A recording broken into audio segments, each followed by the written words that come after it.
पहले कांड करो और फिर मुंह उठाकर कह दो, ये तो आम सी बात है।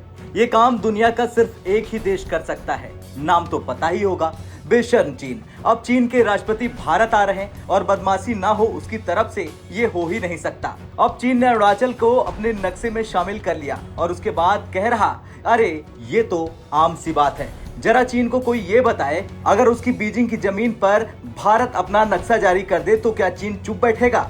तब तो ढोल लेकर पाकिस्तान की तरह वो दुनिया में घूमेगा और खूब चिल्लम चिल्ली करेगा। दरअसल चीन ने पाकिस्तान की सगे वाली हरकत कर दी और अरुणाचल प्रदेश को अपने नक्शे में शामिल करने के बाद जारी कर दिया है बड़ा बयान, जिसमें वो कह रहा है कि चीन के नक्शे का 2023 एडिशन जारी करना सामान्य प्रक्रिया है। चीन की संप्रभुता और अखंडता का ध्यान रखते हुए ये नक्शा जारी किया गया है। हमें उम्मीद है कि संबंधित पक्ष इसके मकसद को समझेंगे और गलत ढंग से इसकी व्याख्या नहीं किया जाएगा।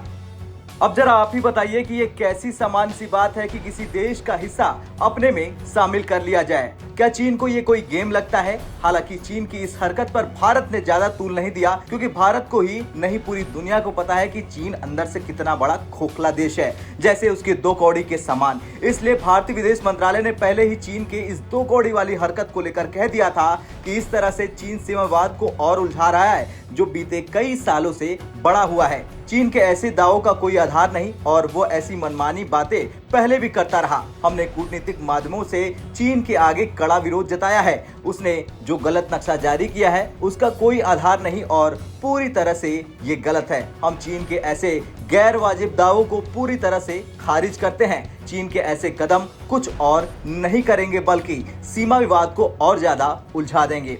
तो ये रहा भारत का चीन को जवाब। लेकिन सोचने वाली बात यह है कि चीन का राष्ट्रपति एक तरफ भारत आने वाला, दूसरी तरफ वो सीमा पर गंदगी मचाए हुए है। ऐसा लग रहा है कि पाकिस्तान की दोस्ती का रंग उस पे खूब चढ़ रहा। हालांकि भारत को अच्छे से पता है कि कब, कैसे और कहां दुश्मनों का खेल खत्म करना है। और जिस तरह से इस वक्त दुनिया में भारत का डंका बज रहा, उससे देश और विदेश दोनों जगहों पर भारत के दुश्मनों को खून की उल्टियां हो रही। अब आपका क्या कुछ कहना है चीन के इस बेशर्मी भरे बयान पर? कमेंट कर जरूर बताएं।